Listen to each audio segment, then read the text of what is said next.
시편 145편 1절로 6절 교독하시겠습니다. 왕이신 나의 하나님이여, 내가 주를 높이고 영원히 주의 이름을 송축하리이다. 내가 날마다 주를 송축하여 영원히 주의 이름을 송축하리로다. 여호와는 위대하시니 크게 찬양할 것이라. 그의 위대하심을 측량하지 못하리로다. 대대로 주께서 행하신 일을 크게 찬송하고 주의 능한 일을 선포하리로다.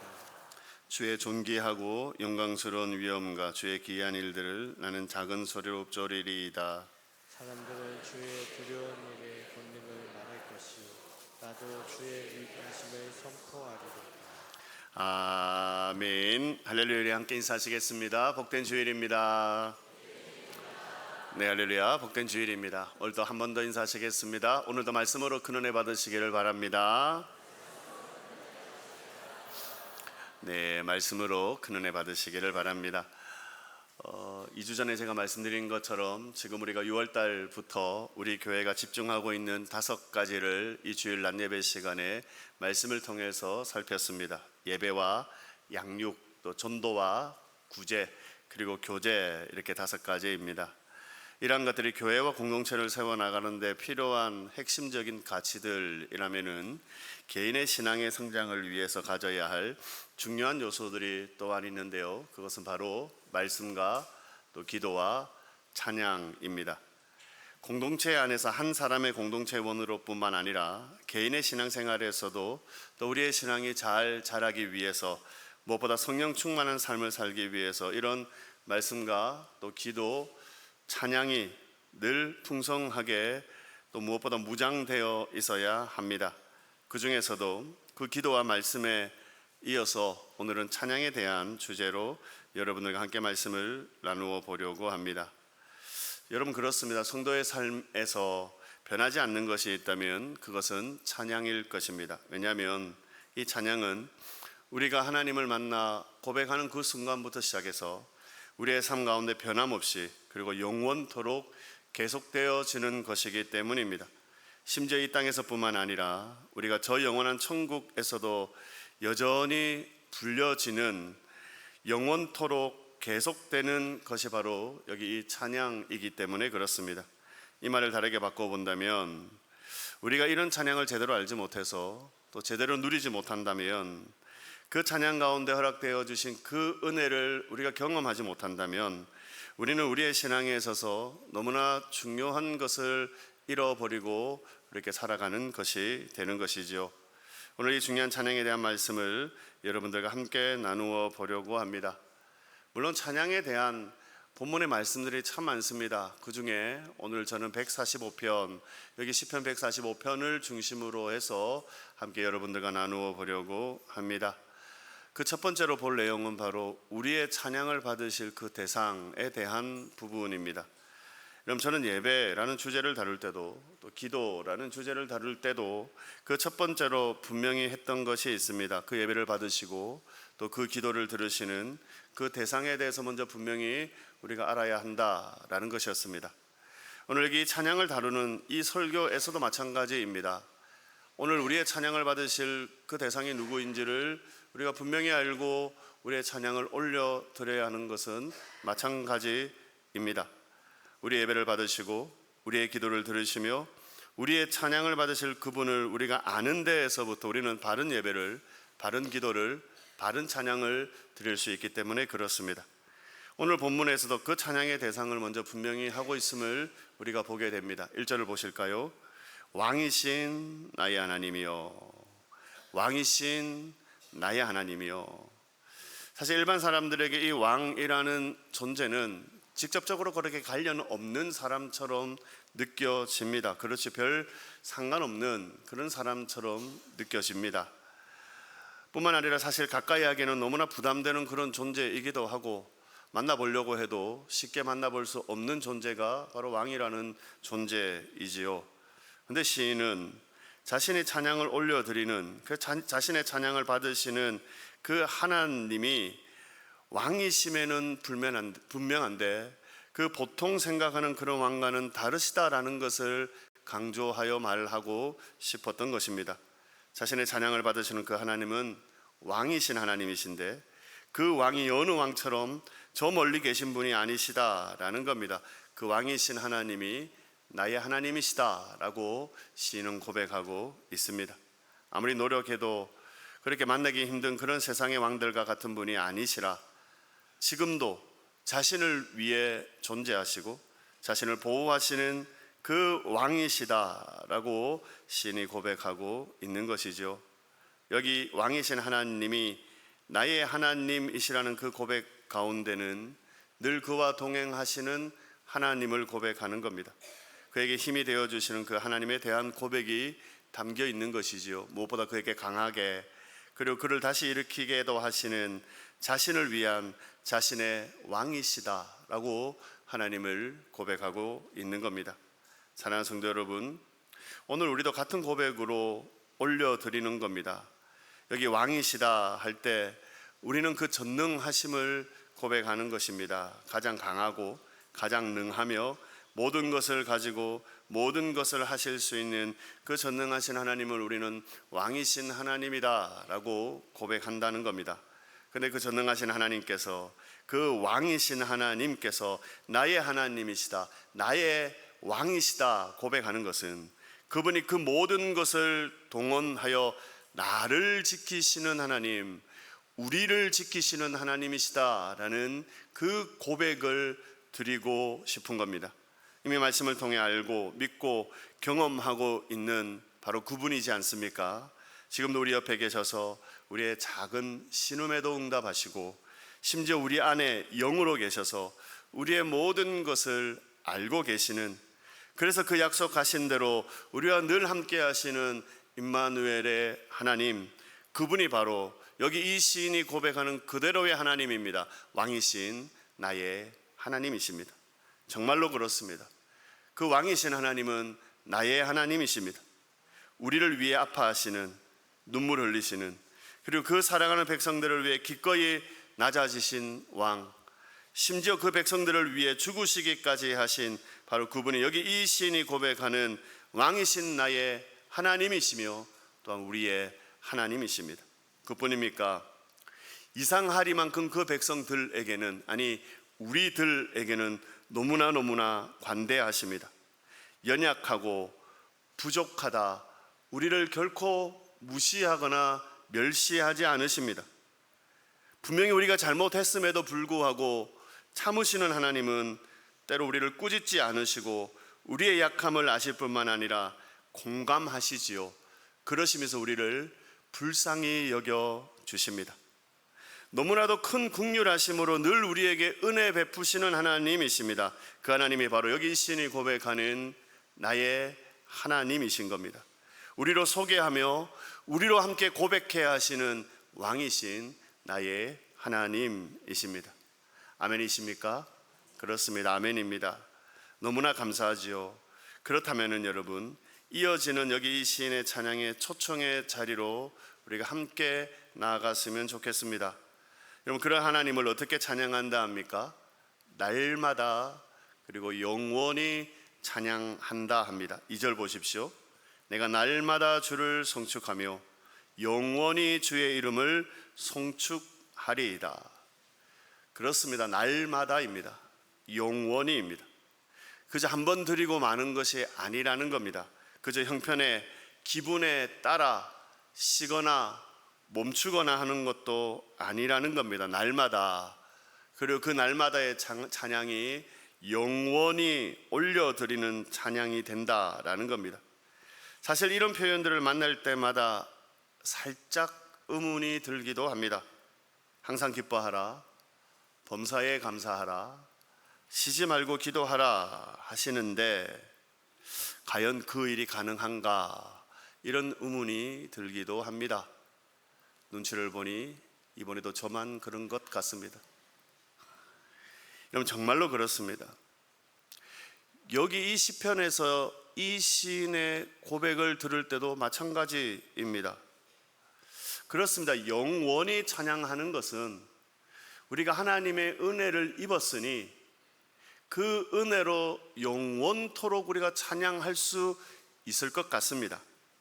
근데 여러분, 우리가 이 땅을 살아가는 동안 날마다 매 순간마다 하나님을 찬양하는 이 일이 과연 가능한가 하는 질문이 들어집니다.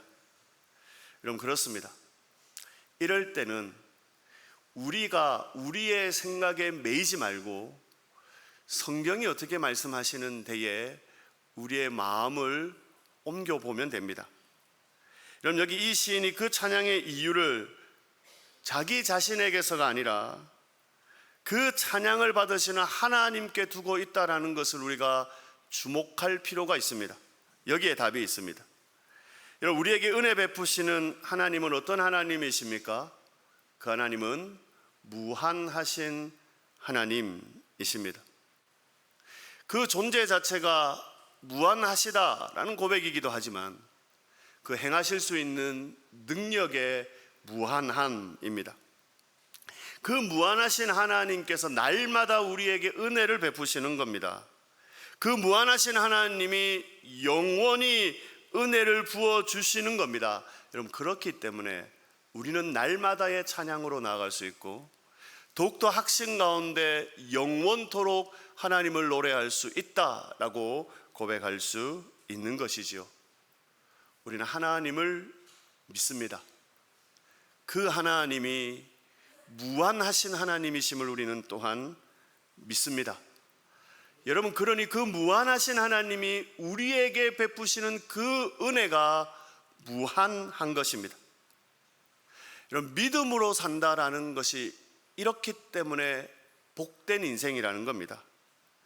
그 무한하신 하나님께서 날마다 우리가 상상할 수 없는 놀랍고 위대하며 광대한 일들을 허락하여 주실 것을 기대하기 때문에 그렇습니다.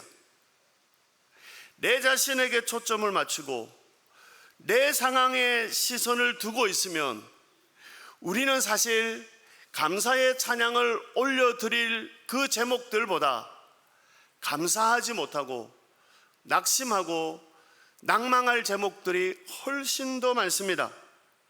그런데 여러분, 오늘 여기 이 시인처럼 내 자신이 아니라 내게 은혜 베푸시는 그 하나님의 시선을 맞추는 겁니다. 성경이 우리에게 소개하고 계시고 우리가 믿음으로 그분을 고백하는 그 무한하신 하나님께 우리의 시선을 맞추는 겁니다. 그 하나님이 우리를 지으시고 우리를 세우시며 우리를 인도하고 계시는데 그 일들이 날마다 매 시간마다 우리 가운데 임하고 있는 겁니다. 여러분, 그러니 오늘 여기 이 시인의 이 고백에 우리가 아멘이 되는 겁니다. 이 아멘이라는 것은 그렇게 될 줄로 믿습니다, 동의합니다, 이런 뜻입니다. 우리가 예배 시간에 아멘이라고 할 때는 앞에서 선포되어지는 그 말씀이 그대로 이루어질 줄로 믿습니다 하는 그 아멘입니다. 오늘 여기 이 시인의 이 위대한 시편을 읽으면서 날마다의 영원히의 찬양을 올려드린다라고 할 때 우리도 아멘 한다면은 우리 또한 이 시인이 경험한 무한하신 하나님의 그 은혜를 나도 누릴 줄로 믿습니다 라는 그 고백이라는 겁니다. 그럼 여기 이 시인의 이 찬양의 아멘으로 화답이 되어지십니까? 그렇습니다.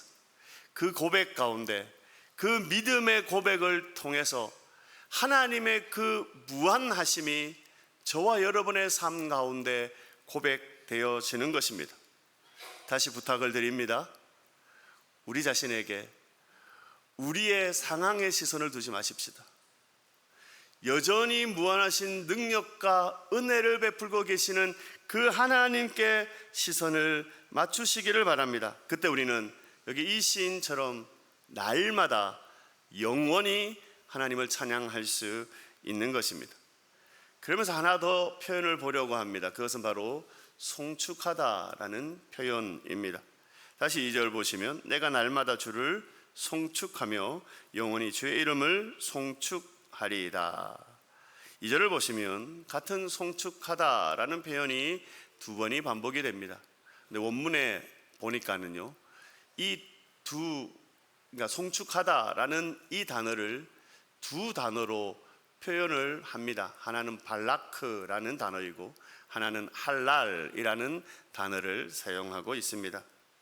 여러분, 여기 바라크라는 단어도 할랄이라는 단어도 송축하다라고 번역을 해도 전혀 문제가 없는 단어입니다. 왜 원문에서 이 시인이 이처럼 같은 의미의 단어들을 나열했을까 하는 겁니다.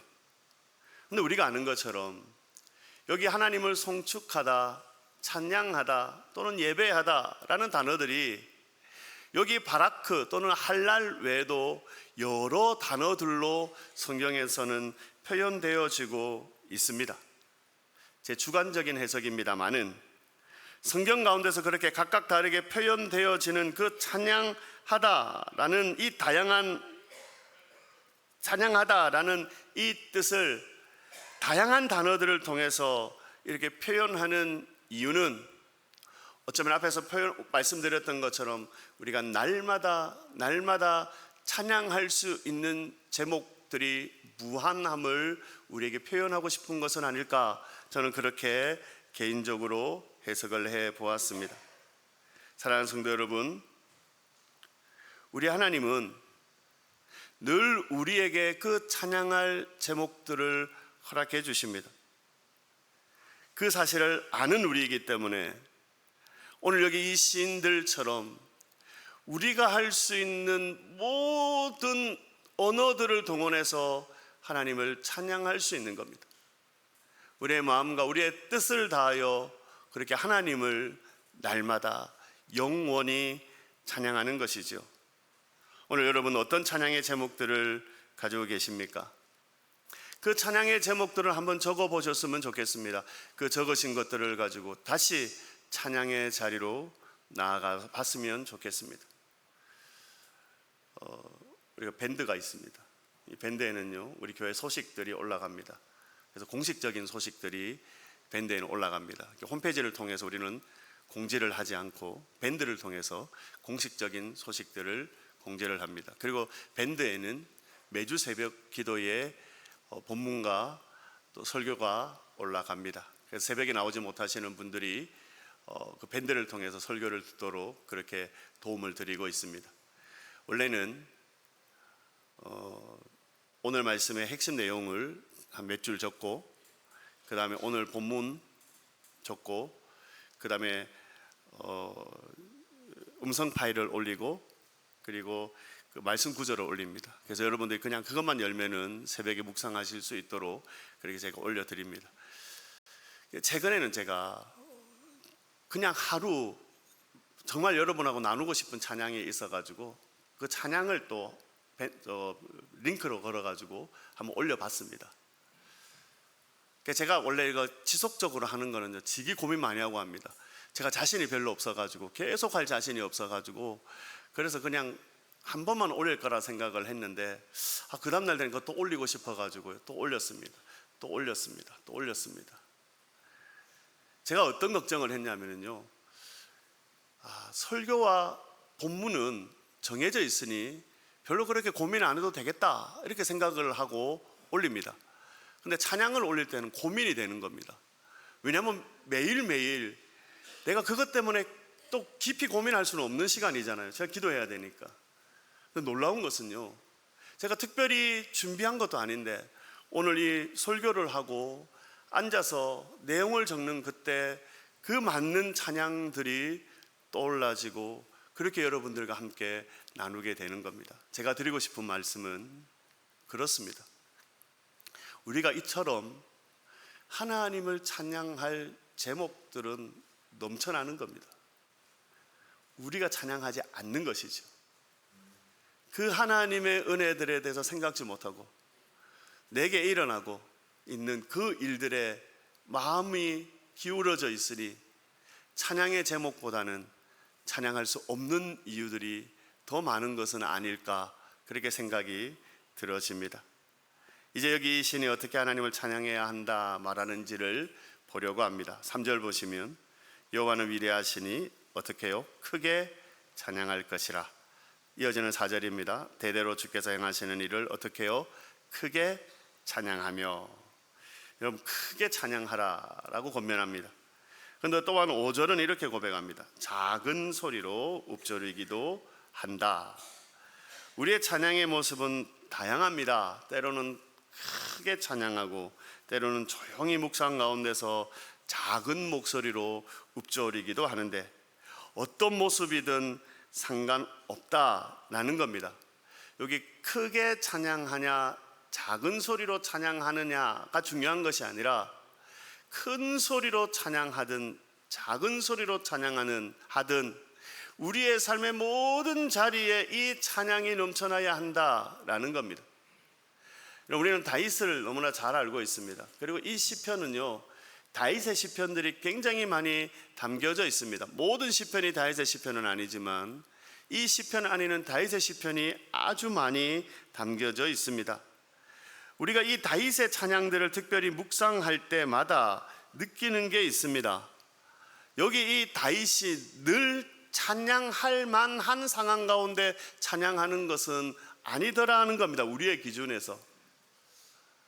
여러분, 정말로 찬양할 수 없을 것 같은 상황 가운데서도 여기 이 다윗은 찬양을 멈추지 않더라는 것이지요. 고난 중에 있을 때라도 그렇게 찬양할 수 없는 상황에 놓여진다 하더라도 다윗이 찬양을 멈추지 않더라는 겁니다. 다윗이 정말로 그러했습니다. 이전에 제가 말씀을 드렸지만 여기 145편 바로 앞에 144편은 그 다윗의 생명이 경각에 달린 그 전쟁터에서 부른 찬양이라는 겁니다. 여러분 보십시오. 그런 상황 가운데서라도 다윗은 자신의 찬양을 멈추지 않는 겁니다. 오늘 여기 시편 145편의 그의 고백처럼 날마다 정말로 영원히 정말로 하나님을 찬양하고 있는 것입니다. 그래서 그의 찬양이 이처럼 다양한 모습으로 남겨져 있는 겁니다. 때로는 크게 찬양하기도 했다는 겁니다. 때로는 작은 소리로 읊조리면서 찬양하기도 했다라는 겁니다. 어떤 상황 가운데서라도 그분을 찬양할 이유들이 있다는 것입니다. 그 성소에서 찬양을 드리기도 하지만 오늘 여기 그의 표현처럼 권능의 궁창이라 불려지는 그 모든 삶의 자리에서도 그는 하나님을 찬양했던 것입니다. 우리는 그 유명한 시편 150편에 찬양하는 그 다윗의 소리들을 알고 있습니다. 여러분, 그 찬양 가운데 다윗이 고백하는 것이 무엇입니까? 모든 악기를 동원해서 하나님을 찬양한다라는 겁니다. 할 수 있는 모든 악기를 동원한다라는 겁니다. 언제나 어디서나 모든 것을 동원하여 다윗은 하나님을 찬양했다라는 것이죠. 이런 다윗의 찬양을 이 시편을 통해서 읽으면서 우리는 우리 자신을 살펴야 합니다. 특히 우리의 찬양 드림을 살펴야 할 것입니다. 사랑하는 성도 여러분 날마다 찬양하고 계십니까? 영원을 사모하며 영원토록 찬양받으실 그 하나님을 향한 찬양으로 올려드리고 있느냐라는 겁니다. 무엇보다 우리의 찬양 드림의 그 모든 것이 우리 하나님을 향해 있습니까? 그 찬양의 주인공의 자리에 오직 여호와 하나님을 두고 찬양하는 것이 맞느냐라는 것입니다. 주님의 이름으로 축원합니다. 저는 우리 또한 여기 이 다윗처럼 우리의 그 찬양이 하나님께 온전히 올려드려지는 찬양이 되기를 주님의 이름으로 축복하고 축원합니다. 그러면서 간절히 소망합니다. 우리 교회는 참 찬양의 은혜가 있는 교회입니다.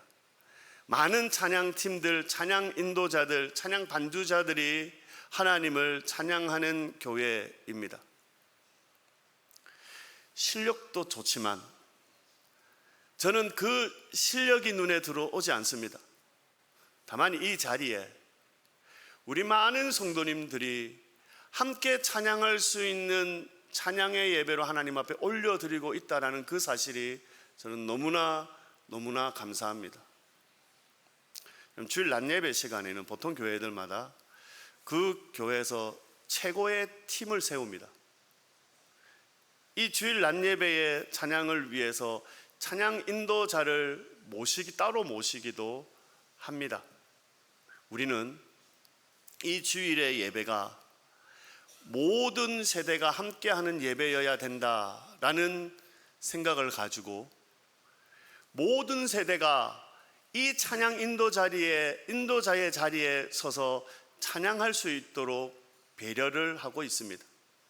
그 첫째 주에는 우리 청년부가, 그 둘째 주에는 우리 청년 30대 이후가, 그리고 그 셋째 주에는 우리 중고등부가, 그 넷째 주에는 40대가, 5주째가 있을 때는 다시 우리 청년 연합팀이 찬양을 인도합니다. 제가 찬양을 인도하시는 모든 분들, 반주를 하시는 모든 분들, 그 찬양의 자리에 함께 계시는 여러분 모든 분들에게 정말로 부탁드립니다. 우리는 하나님을 찬양하는 자들입니다. 우리는 하나님을 찬양하는 자들입니다. 모든 것을 그 하나님을 찬양하는 데 맞추셔야 됩니다. 우리의 마음의 중심이, 우리의 찬양 드림의 그 모든 준비가 실제로 함께 모여 찬양 드리는 그 모든 시간에 우리는 오직 하나님께 맞추어 하나님을 찬양해야 함을 여러분 단 한순간도 잊어서는 안 됩니다.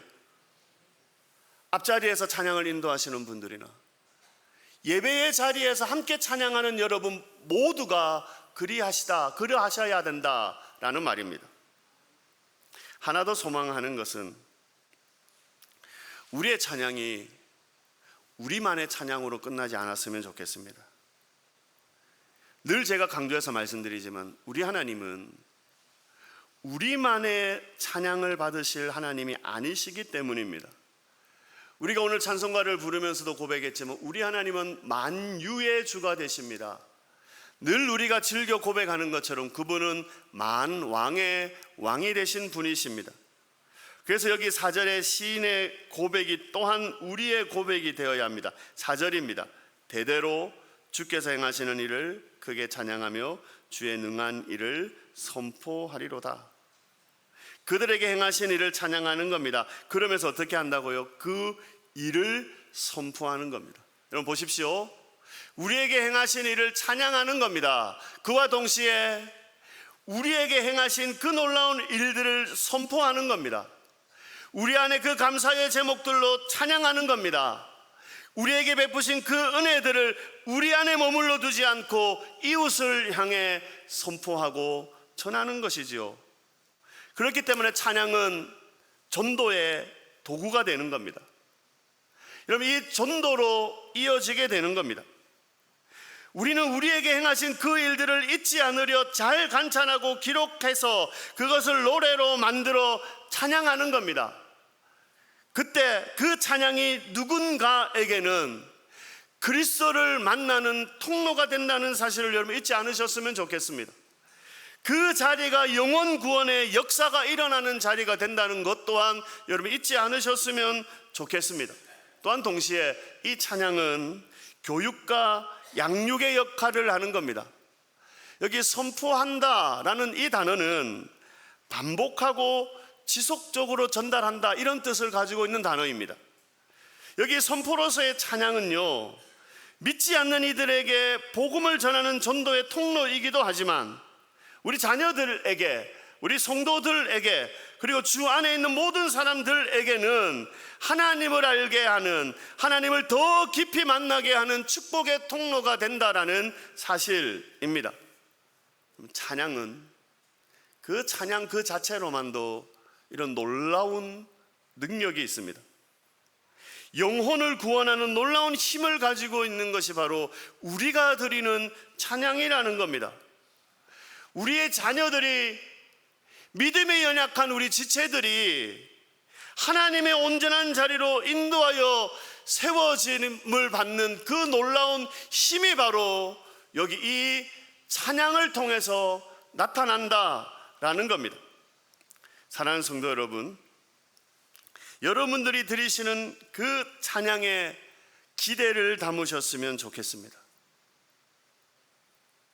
이 찬양은 내 마음을 즐겁게 하기 위해서 드리는 노래가 아닙니다.